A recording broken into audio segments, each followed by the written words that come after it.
నమస్తే. షాద్నగర్లో జరిగిన పరువు హత్య రాష్ట్రాన్ని గుదిపేస్తున్నది. ఒకరు బీసీ, చంపబడ్డ వాళ్ళు ఎస్సీ.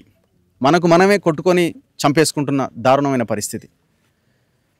ఈ కులాంతర వివాహాలు చేసుకోవడం తప్పు అన్న ఒక దారుణమైనటువంటి ఆలోచనతో ఈ పరువు హత్యలు జరుగుతూ ఉన్నాయి. ఎల్లంపల్లి విలేజ్, ఇది రంగారెడ్డి జిల్లా ఫరూక్ నగర్ మండలం ఎల్లంపల్లి అన్న గ్రామం. సో నా ముందున్న అబ్బాయి చంద్రశేఖర్. ఈ చంద్రశేఖరే భవానీ అనే అమ్మాయి, ఇద్దరు కలిసి ప్రేమించుకున్నారు, పెళ్లి చేసుకున్నారు. వీళ్ళు నిజామాబాద్కి వెళ్ళిపోయారు. ఇదే షాద్నగర్లో ఉన్న వీళ్ళ బ్రదర్ రాజశేఖర్ని అమ్మాయి భవానీ అనే అమ్మాయి ఫాదర్ వెంకటేష్ ఇంకొక ముగ్గురు నలుగురు కలిసి అబ్బాయిని కొట్టి చంపి తగలబెట్టేశారు పెట్రోల్ పోసి. ఇప్పుడు చంద్రశేఖర్ ఇక్కడే ఉన్నాడు. జస్ట్ ఇంతకుముందే వీళ్ళ బ్రదర్ రాజశేఖర్ అంత్యక్రియలు జరిగినాయి. ఒకసారి అబ్బాయితో మాట్లాడదాం, అసలు ఏం జరిగింది ఏంటి అన్నది. ఏం జరిగింది, మీరు ఏ రోజు ఇక్కడి నుంచి వెళ్ళిపోయారు? 8కి, మొన్న 8వ తారీఖు రోజు. 8వ తారీఖు రోజు వెళ్ళిపోయారు. ఓకే, ఏం జరిగింది అసలు? ఎప్పటి నుంచి మీరు ప్రేమించుకుంటున్నారు? 6 years అవుతున్నాను. 6 సంవత్సరాలు అవుతున్నది. ఓకే, 6 సంవత్సరాల నుంచి మీ ఇరు కుటుంబాలకు తెలుసా? తెలియదు, మొన్నటి నుంచి తెలుసు. మొన్న October 9కి పోయినప్పుడు దొరికిపోయినాం. ఇక అప్పుడు ఏజ్ లేదు అదే దండని సతాయించారు. ఇక అప్పుడు ఇడిచిపెట్టినాం. మళ్ళీ ఇంకా ఫోన్ చేసిన నేను, అట్లా ఇట్లా ఫోన్ చేసుకున్నాం. ఇక నేను పోతున్నా తెలిస్తే మా అన్న వచ్చిండు. మా అన్న వచ్చి వద్దురా మళ్ళా లేని తోట అవుతుంది అదే అంటే ఇంకా నేను ఇంట్లో అన్నమాట. ఇక పోయినాము, ఆయన అదేం తప్పలేదన్న. ఇప్పుడు మీరు 6 సంవత్సరాల నుంచి ప్రేమించుకుంటున్నారు అంటున్నారు. అమ్మాయి మైనర్ కదా? మైనరే కానీ ఉల్టా పల్టా. ఓకే, సో దాని తర్వాత మీరు ఎక్కడికి వెళ్ళిపోయినారు? అంటే తిరుపతి. ఎప్పుడు పోయారు తిరుపతికి? 9కి. మొన్న మొన్న కాదు కాదు, అంతకుముందు ఫస్ట్ టైం మీరు ఎక్కడికో వెళ్ళిపోతే నేను పిలిచి కొట్టిరా? ఊరు దగ్గరికి దైవాలగూడెం పోతున్నాం. షాబాద్ దగ్గర ఊరికి వెళ్ళారు. అంటే వాళ్ళ ఇంటికి వెళ్ళిరా? మీ మామ ఇంటికి వెళ్తుంటే మధ్యలో తోవల్ని పట్టుకోరు. ఎట్లా, ఎవరు ఇన్ఫర్మేషన్ ఇచ్చారు మీరు వెళ్ళిన విషయం? నేనే ఫోన్ చేసిన మా అన్నకి. మీ అన్నకి ఫోన్ చేసిన ఏమన్నా ఎట్లుంది అన్నట్టు మాట్లాడితే ఇంకా అది ఇక చెప్పాల్సి వచ్చింది. మా అన్న ఇంక వచ్చారు, పట్టుకున్నారు. వాళ్ళ డాడీ పోలీస్ వాళ్ళ కార్ఖానా ముందే ఆయన ఊరికొచ్చి కొట్టిండు నన్ను. అన్నే కొట్టిండు. ఎక్కడ దొరికిరు మీరు? చేనుకాడ, మా మామ వాళ్ళ చేనుకాడ. ఎంతమంది కలిసి వచ్చారు? 4 వచ్చారు. వచ్చి అక్కడే కొట్టిరా మిమ్మల్ని? అక్కడనే కొట్టాను. వీళ్ళ డాడీ కొట్టాను, పోలీసు వాళ్ళు ఏం అనలేరు. అక్కడ పోయినాక శ్రీకాంత్ అంటే ఆయన మస్తు కొట్టిండు నన్ను పైకి పిలుచుకొని. శ్రీకాంత్ ఎవరు? Police SI. ఏ పోలీస్ స్టేషన్ ఇది? షాద్నగర్ పోలీస్ స్టేషన్ ఎస్ఐ ఆయన? ఎస్ఐ శ్రీకాంత్. ఎస్ఐ శ్రీరాములు అందరూ. ఇంకా ఏజ్ లేదు, ఆమెను ఒకసారి వెళ్ళిపోయాను సార్ అంటే కూడా వినలేరు.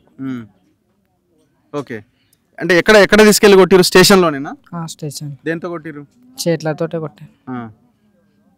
దాని తర్వాత ఏమైంది? గొడవ పెట్టిరా? అంటే పంచాయతీ పెట్టి? పంచాయతీ అంటే పేపర్ రాసుకున్నాం. ఇక వీళ్ళ జోలికి మేము పోవద్దు, మా జోలికి వీళ్ళు రావాలి. అట్లా ఇట్లా మళ్ళీ ఫోన్లో నేనే చేసి. మీ దగ్గర నుంచి 30,000 తీసుకున్నారు అని ఏదో అంటున్నారు. 30,000 ఎవరు తీసుకున్నారు? అన్న ఇచ్చిండు అంటన్నా, ఎవరికి ఇచ్చిండో తెలుస్తలే. రాజు అన్నే ఇచ్చిండు, ఇచ్చి ఏడిపించుకోండు. ఏది గొడవకు లేకుండా ఉండడానికి 30,000 ఇచ్చి ఏడిపించాను. సో గొడవ అంతా అయిపోయింది, ఎక్కడో అక్కడ వెళ్ళిపోయారు, పేపర్ రాసుకున్నారు. నువ్వు ఆమె జోలికి వాళ్ళు మీ జోలికి రాదని ఏదో రాసుకున్నారు. రాసుకున్న తర్వాత మళ్ళీ ఏం జరిగింది? ఇంకా నేనే ఫోన్ చేసిన అమ్మాయికి. మళ్ళీ మీరు ఫోన్ చేసినారు. ఏమన్నారు మీరు? ఇట్లా అన్నట్టు అయింది. ఆ ప్రూఫ్స్ అన్ని పెట్టినాకనే వచ్చింది ఆమె కూడా. మళ్ళీ సారి ఇట్లా తప్పు కావద్దు అంటారు. ఇంకా అన్నకు తెలిసింది. అన్న ఆ పనికి వచ్చి అన్న రిస్క్లో పడ్డాడు ఇప్పుడు. సో మీ అన్న ముందు నుంచి వద్దని అంటున్నాడు? వద్దానే. మీ ఏజ్ ఎంత బాబు? నా 24 ఉంటా. 24. ఏం చేస్తున్నాను? నేను ఆటో నడిపిస్తాను. ఓకే, మీ ఇద్దరు క్లాస్మేట్సా? అమ్మాయి నువ్వు? ఏం లేవు, ఊళ్ళోనే సేమ్ విలేజ్ అంతే. సో నువ్వు కొంచెం ఆగు బ్రదర్, నువ్వు కొంచెం ఆపేయండి. ఇప్పుడు 8వ తేదీన అంటే గొడవ అంతా అయిపోయి ఎక్కడో అక్కడ వెళ్ళిపోయిన తర్వాత నువ్వు ఫోన్ చేసినావు. ఫోన్ చేసి వెళ్ళిపోదాం బయటికి అనుకున్నారా? అనుకుని వచ్చినాం. ఇక ప్రూఫ్స్ లేకుండా అప్పుడు. ఇప్పుడు ప్రూఫ్స్ అన్ని పెట్టినాకనే వచ్చినాం. ఇక ప్రూఫ్స్ అంటే ఏంది? ఇది ఆధార్ కార్డు అవి అప్పుడు లేకుండా అవన్నీ నా దగ్గర ఏం చూపిస్తా, ఏం చూపించని ఇంకా లేదు అప్పుడు నా తన. ఓకే, అందుకు అట్లా సో నువ్వు మళ్ళీ అమ్మాయికి ఫోన్ చేస్తే అమ్మాయి కూడా ఓకే అని వెళ్ళిపోయారు. ఎక్కడికి వెళ్ళిపోయారు మళ్ళీ వెంటనే? ఇక్కడనే తిరుపతికి వెళ్ళారు. కొండ గుట్టపైకి వెళ్ళిరా? గుట్టపైకి. ఎన్ని రోజులు ఉన్నారు అక్కడ? అక్కడ 12 దాకా ఉన్నాం. 9th పోయి 12th దాకా ఉన్నారు. ఎట్లా వెళ్ళారు ఇక్కడ నుంచి? బస్కి వెళ్ళారు. మరి మీ ఫోన్లో ఏం ట్రేస్ చేసి మీకు ఏమైనా ఫోన్ కాల్స్ ఏం రాలేదా? ఫోన్స్ ఏం చేసుకోవాలి, సిమ్స్ పడేసారు. సో అక్కడ 12th వరకు ఉన్న తర్వాత ఏం జరిగింది? తర్వాత 12th అంటే 12th రోజు 9 to 11:40కి ఫోన్ చేసాను మా అన్న. ఇట్లా రిస్క్లు ఉండరా, ఏదో ఒక ప్రూఫ్ చేయి, వాళ్ళ అమ్మాయిని తీసుకున్నావు, ఉంచిరా చంపేసిరా అని మాట్లాడుతుండ్రు వాళ్ళు, రిస్క్లు ఉన్నా, నేను ఏదైనా ఒక ప్రూఫ్ పెట్టంటాను అన్నాడు. తెల్లారి నేను ఫొటోస్ పెట్టిన, అయినా కూడా అట్లే సతాయించారు అన్న. పెళ్ళైన ఫోటోలు పెట్టినా కూడా అట్లే చేశారు. ఇక నైట్ నుంచే పోయింది ఇక. సో మరి మీరు మళ్ళీ అక్కడి నుంచి తిరుపతి నుంచి ఎటు వెళ్ళారు? ఇక్కడ నిజామాబాద్ పోయి పోలీస్ స్టేషన్కి పోయి సరెండర్ అయినా. అప్పటికల్లా అన్నది ఇట్లా అయింది. ఇప్పుడు మొయినాబాద్ పోలీసులు అక్కడికి వచ్చి అమ్మాయి స్టేట్మెంట్ తీసుకున్నారు. వచ్చి నడవండి మీరు అంటాను, వాళ్ళ మామకాలని వచ్చిండు వాళ్ళ పోలీస్ ఆయన. ఇక మా మామకాలు వచ్చి పోండి, ఇంకా ఆమె రాను అదేనంటాను, ఇద్దరం అన్నాం. ఇప్పుడు మధ్యలో ఏం చేసేది తెలియదు కదా సార్. ఇంకా వేరే పోలీస్ ఆయననేమో వద్దు మీరు పోవద్దు, ఎక్కడ పోవద్దు, అన్ని స్టేట్మెంట్ తెచ్చినాక ఇంకెందుకు పోతారు, ఆయన లైవ్ చేసుకుంటూ ఫోటో వీడియోస్ తీసుకున్నాం, సంతకాలు పెట్టినాం, అన్ని పెట్టుకున్నాం. మళ్ళీ కోర్టుకు రమ్మంటాడు, ఎప్పుడు పిలిస్తే అప్పుడు రావాలని. ఇక సార్ తర్వాత పోలీస్ ఆయన వచ్చినాక అడిగితే ఎందుకు ఏం అవసరం లేదు, పోయేది వాళ్ళకి కావాలి, ఇది పెళ్ళి చేసుకున్నట్టు అదే ప్రూఫ్ కావాలి కదా, అది చెప్పిండ్రు కదా, ఇంకెందుకు పోవాలి, అవసరం లేదంటే ఆయన అన్నాడు. ఇక అన్నాక ఇంక అన్నదే అయిపోయింది మొత్తం. నా వల్లనే అన్న ఎట్లా అయినా, లేకుంటే కాకుండా. లాస్ట్ ఎప్పుడు మాట్లాడండి మీ అన్న మీతో? 12th రోజు నైట్ మాట్లాడి. ఎన్ని గంటలకి? ఇప్పుడు 10:15కి ఇక్కడికి వచ్చిరట మీ అన్న వాళ్ళ ఇంటికి, వెంకటేష్ వాళ్ళంతా మీతో ముందే అన్నను కిడ్నాప్ చేస్తారన్న ఈరోజు మాట్లాడి ఇట్లా చిన్న అని మాట్లాడిండు. ఇంక అదే లాస్ట్ మాటలు. ఇప్పుడు అమ్మాయి ఎక్కడుంది? నిజామాబాద్లోనే ఉందా? ఫోన్ చేయగలుగుతారా ఒకసారి? లేదా? మరి ఎట్లా కాంటాక్ట్లో? ఇంకా వేరే వాళ్ళ దగ్గర ఉన్నారు. ఇప్పుడు ఎట్లా మరి అమ్మాయి పరిస్థితి ఏంది?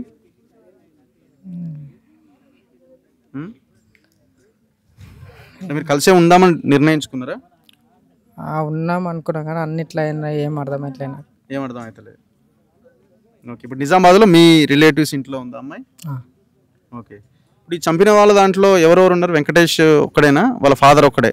వాళ్ళ మామ కూడా ఉంటాడు. వాళ్ళ మామ ఫ్రెండ్స్ ఎవరెవరో ఉన్నారంట. మామ అంటే మేనమామ?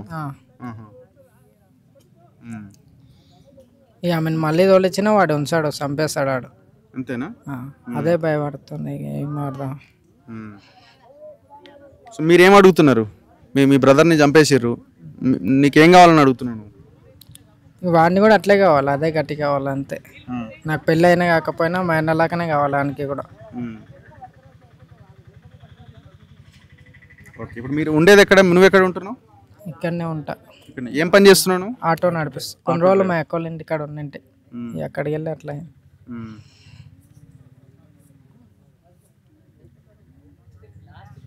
సో ఇది ఈ అబ్బాయి పరిస్థితి. 24 years ఈ అబ్బాయిది, అమ్మాయిది 19. మళ్ళీ వచ్చినా కూడా ఇదే పరిస్థితి నాకైనా అవుతుంది, మా ఫ్యామిలీకి ఎవరికైనా అవుతుంది. వాడైతే ఇడవాడు తెలుసు నాకు. ఇప్పుడు ఇట్లా ఉట్టిగా మా అన్న విషయం తెలుస్తాను ఇట్లా చేసిండు, అలాంటి పెళ్లి చేసుకున్నా అంటే ఇడుస్తాడు, ఇడవాడు కదా అన్న. ఇప్పటికైనా నాకు తప్పదు. అది అమ్మాయి ఏమంటుంది? అమ్మాయి నా సైడే ఉంది కానీ మీ రిలేటివ్స్ ఫోన్ చేయండి ఒకసారి, మాట్లాడదాం అమ్మాయితో. చూడు, ట్రై చేయి ఒకసారి. నాకు నెంబర్ నేను చేస్తా. ట్రై చేద్దాం ఒకసారి, అమ్మాయితో మాట్లాడదాం. ఏంటి పరిస్థితి, ఆమె ఎట్లుందో. స్పీచ్ ఇచ్చింది. ఒకసారి ఆడియో ఉందా?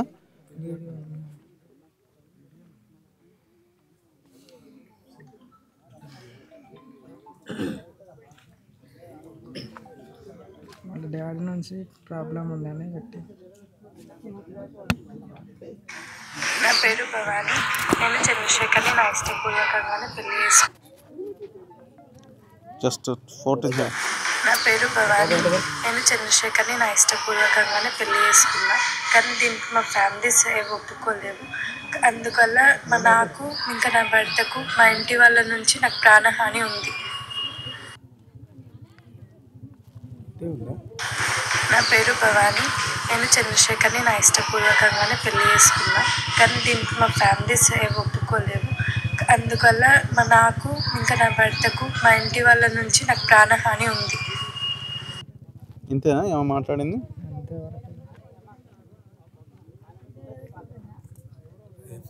ఎఫ్ఐఆర్ అయింది. ఓకే, ఇప్పుడు నెంబర్ లేదా అమ్మాయి కాంటాక్ట్ లేదా? సో ఇది సిచ్యువేషను. మొత్తానికి ఒక ప్రాణం పోయింది. చాలా దారుణమైన విషయం. ఇప్పుడు అబ్బాయి అమ్మాయి పెళ్లి చేసుకున్నారు, అయిపోయింది. కొంత ఆలోచించి ఉంటే అందరూ ప్రశాంతంగా ఉండేవాళ్ళేమో. కానీ ఏం లాభం? అబ్బాయి ప్రాణం పోయింది, వాడు పోయి జైల్లో ఉన్నాడు. 2 కుటుంబాలు ఇబ్బందుల్లోనే ఉన్నాయి, 2 కుటుంబాలు చీకట్లోనే ఉన్నాయి. సో దయచేసి ఇట్లాంటి ఆలోచన వచ్చేవాళ్ళు కూడా ఆలోచించాలి. నెక్స్ట్ ఒకవేళ నేను ఈ ప్రయత్నం చేస్తే తర్వాత నా పరిస్థితి ఏంది అన్నది. ఇప్పుడు ఆ కేసు ఎట్లాగో ప్రూవ్ అవుతుంది, 100% జైల్లో ఉండాల్సిందే సచ్చినన్ని రోజులు. ఎందుకంటే నువ్వు చేసింది ఏంది? హత్య. అందులో చాలా బ్రూటల్ మర్డర్ అది. పెట్రోల్ పోసి బతికున్న వాడిని పెట్రోల్ పోసి తగలబెట్టడం, సజీవ దహనం. సో ఇప్పుడు అబ్బాయి పరిస్థితి కూడా చాలా దారుణంగా ఉన్నది. మనం చాలా అంశాలు డిస్కస్ చేయాలి ఇక్కడ. ఇప్పుడు తను కూడా సెటిల్ కాకముందే ఒక నిర్ణయానికి వచ్చేసిండు. ఇంకా కావాల్సింది. అమ్మాయి కూడా చిన్న ఏజే, 19 ఇయర్సే. సో కాబట్టి మనం చేసే పని చేసేటప్పుడు కూడా కొంత ఆలోచించాల్సిన అవసరం ఉంటుంది ఏదైనా చేసేటప్పుడు. సరే, ఏదేమైనా భవిష్యత్తులో మనం ఇట్లాంటి వాటి మీద డిస్కస్ చేద్దాం. కానీ ఇక్కడ మాత్రం జరిగినటువంటి మర్డర్ చాలా దారుణం, చాలా దుర్మార్గం. పోలీసులు తక్షణమే కఠిన చర్యలు తీసుకోవాల్సిన అవసరం ఉంది. దీని మీద పూర్తి స్థాయిలో చర్యలు తీసుకోవాలి. ఈ కుటుంబానికి కొంత సెక్యూరిటీ కూడా కల్పించాల్సిన బాధ్యత ఈ వ్యవస్థ మీద ఉన్నది. హలో హలో, భవానియా? అవును సార్. అమ్మ, నా పేరు రఘు, నేను జర్నలిస్ట్ని. Okay sir. ఏం జరిగిందమ్మా? ఇప్పుడు తిను చంద్రశేఖర్ మీరు పెళ్లి చేసుకున్నారా? చేసుకున్నాం సార్. మేము ఇష్టపడే పెళ్లి చేసుకున్నాం. కానీ మా ఫ్యామిలీ అనేది ఒప్పుకోలేదు సార్ దీనికి, మ్యారేజ్ కి. ఓకే. అందుకని మేము ఫ్యామిలీ నుంచి బయటికి వచ్చేసి 10 days అయింది అనమాట. ఇప్పుడు మాకు చాలా రిస్క్ ఉంది సార్. మా లైఫ్ రిస్క్ లో పడిపోయింది. మా డాడీ నుంచి ఇంకా మా రిలేటివ్స్ నుంచి మాకు ఎటువంటి ప్రాబ్లమ్స్ రాకుండా చూసుకోవాలి సార్. ఓకే. ఇప్పుడు చంపి ఇప్పుడు మీ ఏమవుతాడు? బావ అవుతాడు కదా ఇప్పుడు మీ? అవును సార్. రాజశేఖర్ కదా? తను చంపించింది ఎవరు మరి? మీకు ఏమైనా ఐడియా ఉందా? అంటే తీసుకెళ్లిన వాళ్ళే చంపిందని నాకు డౌట్ ఉంది సార్. అదే కన్ఫర్మింగ్, డౌట్ అనేం లేదు. ఇప్పుడు మీ ఫాదర్ వెంకటేష్ తో ఎప్పుడు మాట్లాడినారు మీరు? నేను మాట్లాడి చాలా డేస్ అయింది సార్. చాలా డేస్ అయింది. నేను హాస్టల్ మా మామయ్య వాళ్ళ ఇంటి దగ్గర ఉండే. మీ మామయ్య వాళ్ళ ఇంటి దగ్గర ఉన్నారు. ఇప్పుడు మీరు ఫస్ట్ ఒకసారి వెళ్ళిపోయారు కదా, అంటే వీళ్ళ చుట్టాల వాళ్ళ ఇంటికి వెళ్ళిపోయారు. ఎక్కడికి? షాబాద్కి వెళ్ళిపోయారు. షాబాద్కి వెళ్ళిపోయిన తర్వాత ఏం జరిగింది ఆ రోజు? వెళ్ళిపోయిన తర్వాత మేము మిడిల్లోనే దొరికేసినాం సార్. మా డాడీ వాళ్ళకి కార్లో వచ్చినారు వాళ్ళు. వాళ్ళకి ఎవరు ఇన్ఫర్మేషన్ ఇచ్చారు మీరు వెళ్ళిపోతున్నది? ట్రేసింగ్ అయింది సార్. ఫోన్ ట్రేసింగ్ అవ్వడం వల్ల మేము దొరికినాం. ఓ, మీ ఫోన్ ట్రేస్ చేశారు. ఓకే. మేము దొరికిన తర్వాత షాద్నగర్ పోలీస్ స్టేషన్ కి నైట్ 2:30కి తీసుకొని వచ్చినారు. షాద్నగర్ పోలీస్ స్టేషన్ రాత్రి 2:30కి తీసుకొచ్చారు? తీసుకొని వచ్చినారు. ఓకే. వచ్చిన తర్వాత నేను హాస్పిటల్ కి అని చెప్పేసి హాస్పిటల్ కి తీసుకెళ్లిన తర్వాత డైరెక్ట్ మా పెద్దనాన్న వాళ్ళ ఇంటికి తీసుకెళ్ళి సార్. మళ్ళీ పోలీస్ స్టేషన్ కి తీసుకొస్తామని చెప్పి నాతోని మా పెద్దనాన్న వాళ్ళ ఇంటికి తీసుకెళ్ళినారు. ఎన్ని గంటలకి? నైటే 3-4 అయింది సార్. ఎవరెవరు పోలీసులు ఉన్నారా మీతో? కానిస్టేబుల్ ఉన్నారు, పోలీస్ మొత్తం కానిస్టేబుల్స్ వాళ్ళే ఉన్నారు. సార్ వాళ్ళు లేరు, ఎస్ఐ వాళ్ళు.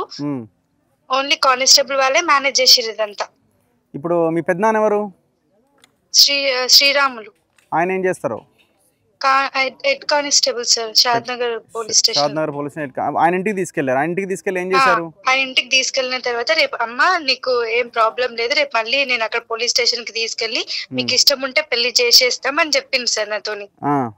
తర్వాత మార్నింగ్ అయ్యేసరికి మా ఫాదర్ ఇంకా మా చుట్టాలందరూ వచ్చేసి నన్ను మా ఇంటికి తీసుకెళ్ళారు సార్. మళ్ళీ నన్ను పోలీస్ స్టేషన్ దాకా తీసుకెళ్ళలేదు అసలు. ఇప్పుడు తిని ఎక్కడ ఉన్నాడు అప్పుడు చంద్రశేఖర్? పోలీస్ స్టేషన్ లోనే ఉన్నాడు సార్. ఓకే. ఆయన రాత్రి అంతా పోలీస్ స్టేషన్ లోనే ఉన్నాడు? నైట్ అంతా పోలీస్ స్టేషన్ లోనే ఉన్నారంట. తర్వాత నేను కొన్ని రోజులు అయిన తర్వాత మా నాన్న వాళ్ళు అంటే మా రిలేటివ్స్ అందరు కొట్టి నన్ను ఇంటికి తీసుకెళ్ళినారు. ఓకే. తీసుకెళ్ళిన తర్వాత కాలేజ్ లో జాయిన్ చేసిన. జాయిన్ చేసిన తర్వాత నేను మళ్ళీ ఏమైనా సిచ్యువేషన్ తెలుసుకోవడానికి చంద్రశేఖర్ కి ఫోన్ చేస్తే మా సిచ్యువేషన్ క్రిటికల్ గా ఉందని మాకు అర్థమైంది సార్. ఇంకా మొత్తం ఈ సీన్ క్రియేట్ చేస్తున్నారు వీళ్ళు, పోలీస్ వాళ్ళు మళ్ళీ రివర్స్ కేసు పెట్టినారని అర్థమైంది. మళ్ళీ మేము వెళ్ళిపోవాలని మళ్ళీ ఈ మంత్ 8 కి మళ్ళీ వెళ్ళిపోయినాం సార్. ఇప్పుడు ఎవరు ఇద్దరు కలిసి అనుకున్నారా? ఇద్దరు కలిసి అనుకున్నాం. ఓకే. మీరు ఎట్లా వచ్చారు బయటికి? నేను కాలేజ్ నుంచి బ్రేక్ టైమ్ లో బయటకు వచ్చిన సార్. ఓకే. మీరు ఎక్కడ చదువుతున్నారు? వెళ్ళిపోయినాం. మీరు ఏం చదువుతున్నారమ్మా? ఇప్పుడు anaesthesia sir, BSc anaesthesia first year. Okay. So బయటికి వెళ్ళి ఎక్కడ వెళ్ళిపోయారు మీరు మళ్ళీ? బయట నుంచి మా మెయిన్ రోడ్ పైనకి వచ్చిన సార్, కాలేజ్ నుంచి. ఓకే. అక్కడ నుంచి వెళ్ళిపోయాను. తిరుపతి వెళ్ళారు మీరు? తిరుపతి వెళ్ళినాం. సో మరి మధ్యలో మీ ఫాదర్ మీకు ఎప్పుడు ఫోన్ చేయలేదా మధ్యలో? మధ్యలో ఎప్పుడు చేయలేదు సార్. అంటే మా మామయ్య వాళ్ళ ఇంటి దగ్గర ఉన్నప్పుడు 1 వీక్ బ్యాక్ చేసినారు. ఏమన్నారు? చేసి ఈడ సిచ్యువేషన్స్ అన్ని బాగానే అవుతున్నాయి, బాగానే ఉన్నాయి, నువ్వు ఇక్కడేం టెన్షన్ పెట్టుకోకు, అదంతా మర్చిపో, ఇలా చెప్పింది సార్ నాకు. అంతే సార్. ఓకే. ఇప్పుడు మీరు ఎక్కడ ఉండాలని అనుకుంటున్నారు? ఇప్పుడు ఇక్కడ వాళ్ళ బ్రదర్ చనిపోయిండు, మీ ఫాదర్ వాళ్ళందరూ కలిసి ఆయన చంపేసారు, మీరు ఎక్కడ ఉండాలనుకుంటున్నారు? సార్ మాకు పోలీస్ ప్రొటెక్షన్, అసలు సేఫ్టీ ఉండాలంటే మేము అక్కడే ఉంటాం సార్. సేఫ్టీ లేకపోతే ఎక్కడ ఉండాలి సార్? ఎక్కడున్నా సేఫ్టీ లేదనిపిస్తుంది ఇప్పుడు. ఓకే. ఏం తెలుస్తలేదు సార్ ఎక్కడ ఉండాలి. సో మీరు చంద్రశేఖర్ తోనే ఉంటారా? చంద్రశేఖర్ తోనే ఉంటా కదా సార్. ఇంకా ఇప్పుడు మీ వాళ్ళు ఏం ఫోన్ చేయట్లేదు? ఇప్పుడు మీ మదర్ గానీ వాళ్ళు గానీ ఎవరు చేయట్లేదు సార్. నాకు వాళ్ళు చేసి 1 మంత్ అవుతుంది దగ్గర. ఓకే. సో మీరు చంద్రశేఖర్ తోనే ఉండాలనుకుంటున్నారు? చంద్రశేఖర్ తోనే ఉంటా సార్. సో ఇప్పుడు మీరు అక్కడే ఉన్నారు? మీ రిలేటివ్స్ లో దగ్గరే ఉన్నారా? వీళ్ళ రిలేటివ్స్ దగ్గర ఉన్నారు మీరు? చంద్రశేఖర్ వాళ్ళ రిలేటివ్స్ దగ్గరనే ఉన్నాం సార్ ఇప్పుడు. మీ ఫాదర్ ఎందుకమ్మా ఇంత ఇది చేసిందని అనిపించిందా? మీరు జరిగిన తర్వాత మీకు ఇన్ఫర్మేషన్ వచ్చింది కదా చంపేసిండని, ఎందుకు ఇంత వచ్చింది? 14th రోజు సార్ మాకు ఇన్ఫర్మేషన్ వచ్చింది, 14th రోజు. ఓకే. ఎందుకు ఇట్లాంటి నిర్ణయం పోలీస్ స్టేషన్ కి వచ్చిన తర్వాత మేము సరెండర్ అయిపోయినాం, నిజామాబాద్ లో సరెండర్ అయినాం మేము. ఓకే. అయిన తర్వాత మాకు ఇది తెలిసింది సార్, ఇది తెలిసింది మాకు 14th రోజు నైట్. మీరు మైనర్ అని అంటున్నారట? మైనర్ ఎందుకైతే మేజర్ సార్. నేను మేజర్. ఓకే. మైనర్ అని ప్రూఫ్స్ వాళ్ళు అంటే మార్చేసినారు అప్పుడు. అది మళ్ళీ నేను సర్టిఫికేట్స్ తీసుకొని ఇది నేను మైనరే అని చెప్పిన సార్. మీరు ఇప్పుడు తనతో ఉంటారు మీరు? మరి తను ఇంకా సెటిల్ కాలేదు కదమ్మా, తను ఇంకా సెటిల్ అవుతాడా? మేము అవుతాం సార్, మేము ఎట్లైనా మేనేజ్ చేసుకుంటాం. ఓకే. స్ట్రాంగ్ ఉన్నారు మీరు.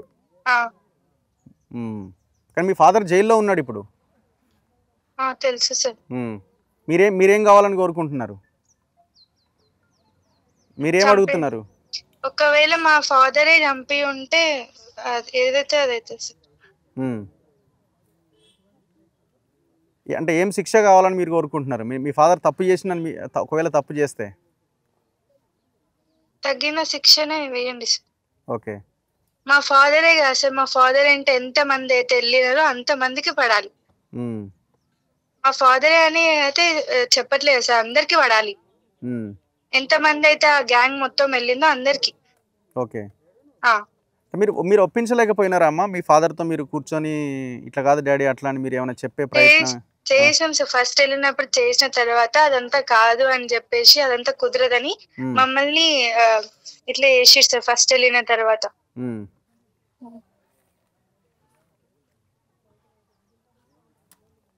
సో మీరు బయటికి వెళ్ళినప్పుడు కూడా ఏమన్నా బెదిరింపులు అట్లాంటివి ఏమన్నా వచ్చినాయా మీకు? ఎప్పుడు సార్? ఫస్ట్ టైం కానీ తర్వాత మధ్యలో ఎప్పుడైనా? ఫస్ట్ టైం వచ్చినాయి. ఎప్పుడైనా అన్నాడా మీరు నువ్వు ఒకవేళ చేసుకున్నా కూడా నేను చంపేస్తా అట్లా ఇట్లా ఏమైనా అన్నాడా? ఏమన్నాడు? అంటే వాళ్ళని మాత్రం వదిలిపెట్టా, నువ్వు మళ్ళీ వాళ్ళ దగ్గరకు పోతే అని అన్నారు సార్ మా మామయ్య వాళ్ళు వీళ్ళు. ఓకే. మీ మదర్కి మీరు మీ అమ్మకి చెప్పే ప్రయత్నం చేయలేదా ఈ విషయం ఎప్పుడు? మీ మదర్ ఎలా ఉండేవాళ్ళు? మా మదర్ నాతో ఫ్రీగానే ఉండేది సార్. మీ అమ్మ? మా మదర్ కి తెలుసు సార్, చెప్పిన సార్ మా మదర్ కి. కానీ డాడీ ఊరుకోడు అని మా మదర్ చెప్పేసింది సార్ ఫస్ట్. మీరు ఒక్కరేనా మీ ఇంట్లో? లేదు సార్, నేను చెల్లి తమ్ముడు. ఓకే, మీరే పెద్ద. అవును సార్. సరే అమ్మా, ఓకే ఓకే సార్. రైట్. నేను మాట్లాడాలనుకుంటున్నాను. సో ఇది అమ్మాయి వర్షన్. సో మా నాన్న అయినా సరే ఆయనతో పాటు ఎవరైతే ఈ హత్య చేశారో సో వాళ్ళందరికీ సరైన శిక్ష పడాలని అమ్మాయి కూడా కోరుకుంటున్నది. తప్పు జరిగింది, ఖచ్చితంగా తప్పుకు శిక్ష అనుభవించాల్సింది. కానీ కలిసి కూర్చొని మాట్లాడుంటే ఈ సమస్యకి చాలా గొప్ప పరిష్కారం దొరికేదేమో. ఒకవేళ అబ్బాయి మీ అమ్మాయిని లేదు కుదరదని అంటే అబ్బాయి సరే ఏమైనా ఆలోచించేవాడేమో, నీదే నెగ్గేదేమో. ఒకవేళ కలిసి కూర్చుంటే ఒక సొల్యూషన్ దొరికేదేమో. కానీ వాళ్ళ 2 కుటుంబాలు ఆగమైపోయిన పరిస్థితి. అమ్మాయి జీవితం కూడా ఆగమే ఇప్పుడు. సో అమ్మాయికి జీవితాంతం తండ్రి ఇట్లా చేసిండు అన్నది ఒకటి ఎప్పుడు మిగిలిపోయి ఉంటుంది. సో తనకి మా అన్న చనిపోయిండు చంపేసిరు అన్నది ఒకటి ఎప్పటికి ఉంటుంది. ఇట్లా టోటల్ ఫ్యామిలీస్ అంతా కూడా డిస్టర్బ్ అయిపోయినాయి. చూస్తూనే ఉండండి మన తొలి వెలుగు.